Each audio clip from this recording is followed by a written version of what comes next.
no puedo acordar exactamente el lugar, pero estaba compartiendo el Evangelio a las personas que estaban allí sin temor, sin tener vergüenza, compartiendo este muchacho de Cristo Jesús. Y eso, wow, qué alegría, ¿no es cierto? Saben, aquellos que les quiero invitar, porque es un privilegio tan lindo poder servir a nuestro Señor Jesús en cualquier capacidad. Aquí estoy yo. Espero que podamos decir lo mismo donde el Señor nos necesite. Vamos a ir a Isaías capítulo 7 en esta mañana. Isaías 7.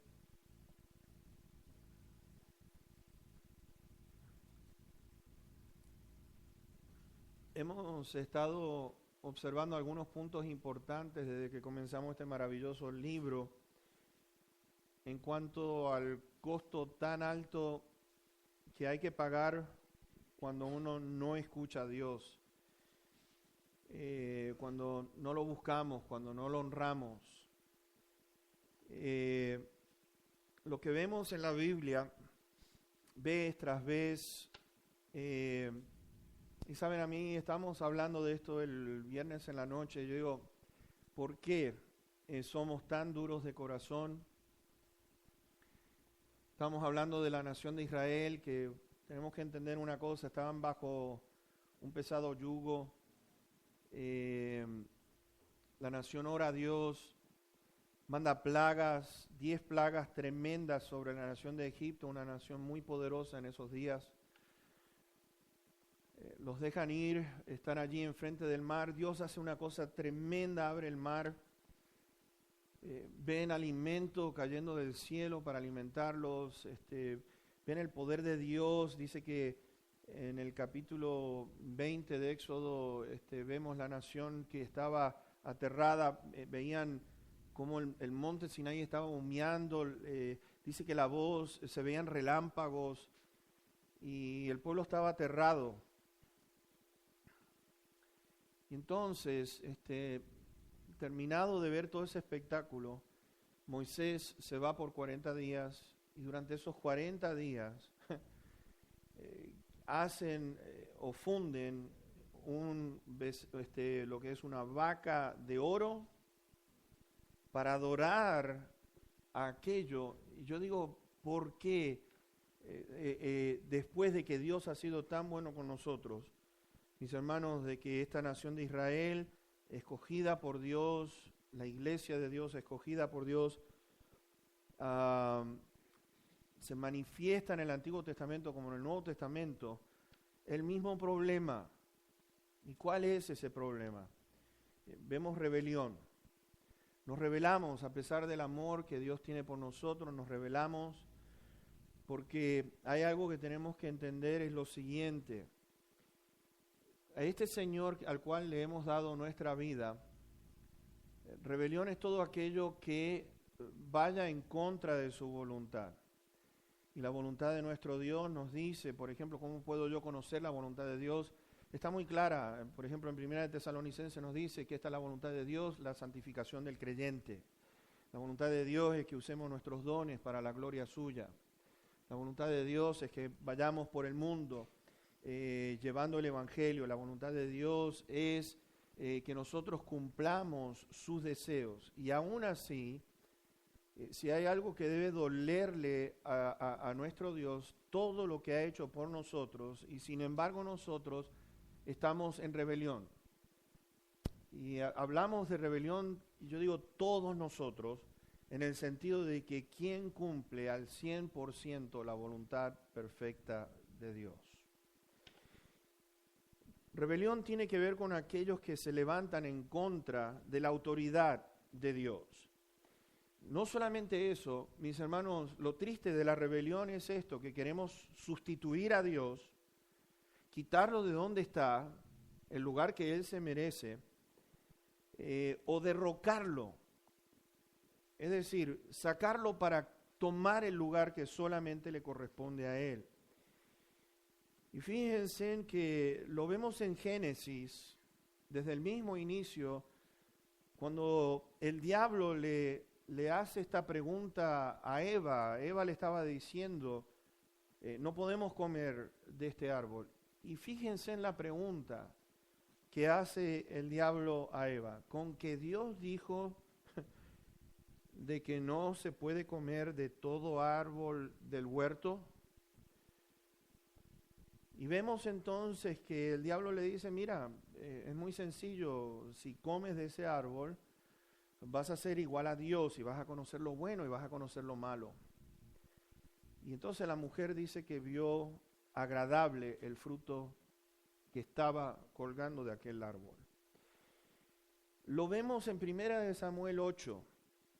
1 Samuel 8 vemos a una nación que le dice a Samuel, tú estás anciano, tus hijos no están haciendo lo correcto. Y entonces fíjense en la petición que le dan los ancianos a Samuel. Le dicen, constitúyenos un rey que nos juzgue. Queremos ser igual que las otras naciones.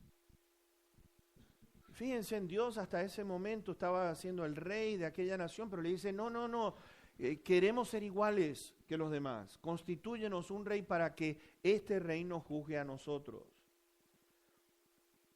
Y Samuel está diciendo, esto no está bien, no está correcto. Y Dios le dice a Samuel, Samuel, te voy a decir una cosa, no te han desechado a ti, sino a mí. Me han desechado a mí para que no reine sobre ellos, dejándome a mí y sirviendo a dioses ajenos. ¿Saben? Lo mismo dice Jesús en sus parábolas, por ejemplo, de las 10 minas allí en Lucas 19. El Señor está hablando de aquellos conciudadanos que lo aborrecían, aquel que venía a reinar. Y dice, fíjense allí en Lucas 19 también, aquel que venía a reinar, esto es el Señor, y el Señor usa estas palabras, no queremos que éste reine sobre nosotros. El Señor también hace la pregunta, ¿por qué me llaman Señor, Señor, y no hacen lo que yo les digo? Entonces, Dios lo que está reclamando a la nación de Israel, como nos reclama a cada uno de nosotros, es lo siguiente. Lo estamos viendo, lo hemos estado viendo en Isaías. ¿Qué dice? Mi pueblo no tiene entendimiento, no tiene conocimiento. Está hablando de gente pecadora, está hablando de gente maligna, está hablando de aquellos que no quieren sujetarse ante su autoridad. Y hay algo que vemos, que cuando un pueblo adrede, endurece su corazón ante los pedidos de nuestro Dios, el Señor, habíamos visto nosotros allí en Isaías 6:9, oigan bien, no entiendan, escuchen, pero no van a poder entender. Y se amonesta, escuchan una amonestación. Está aquí, Isaías está compartiendo que lo que están haciendo, lo peor de todo, que lo que están haciendo mal, están contentos de hacerlo. Y fíjense en que hay algo que miro en la palabra de Dios, es que es un grupo muy pequeñito, extremadamente pequeño, el que está buscando y anhela buscar hacer la voluntad de nuestro Dios. El Señor en el Antiguo Testamento como en el Nuevo Testamento habla constantemente de un pequeño remanente. Y cuando hablamos de un remanente, para que ustedes puedan entender lo que eso quiere decir, está hablando de algo pequeño, está hablando de un residuo, está hablando de una pequeña parte. Y es triste de que Dios, que nos ha dado la oportunidad a todos nosotros, sea nada más que una pequeña parte la que quiere hacer lo que Dios dice. Apocalipsis, por ejemplo, ¿se acuerdan ustedes? Uno de los mensajes a una de las iglesias, tienes unas pocas personas que no han manchado sus vestiduras. Y vemos entonces, mis hermanos, en Isaías 6, vemos como un enemigo se aprovecha de esta situación. Sabes, en el capítulo 7, donde vamos a entrar en esta tarde, versículo número 1 nos dice de que hay un rey. Vamos a leerlo, versículo número 1. Aconteció en los días de Acaz, hijo de Jotam, hijo de Usías, rey de Judá, que Resín, rey de Siria, y Peca, hijo de Remalías, rey de Israel, subieron contra Jerusalén para combatirla, pero no la pudieron tomar. Fíjense en que esto nos dice el versículo 2, y vamos a leer ese también. Y vino la nueva a la casa de David diciendo, Siria se ha confederado con Efraín. Y el rey fíjense, se le estremeció el corazón y el corazón de su pueblo, como se estremecen los árboles del monte a causa del viento. Vemos a un rey que dice que tuvo gran temor y el pueblo también. Pero esto es producto a que Dios remueve o quita el vallado. ¿Se acuerdan ustedes en Isaías 5? Quitó el vallado. Dice, ustedes van a quedar a merced de sus enemigos y no va a estar mi protección. No solamente eso, remueve Dios su protección y remueve su ira. Encima de eso, su ira dice que se enciende. Ahora, en esta tarde vamos a ver el corazón que se endurece.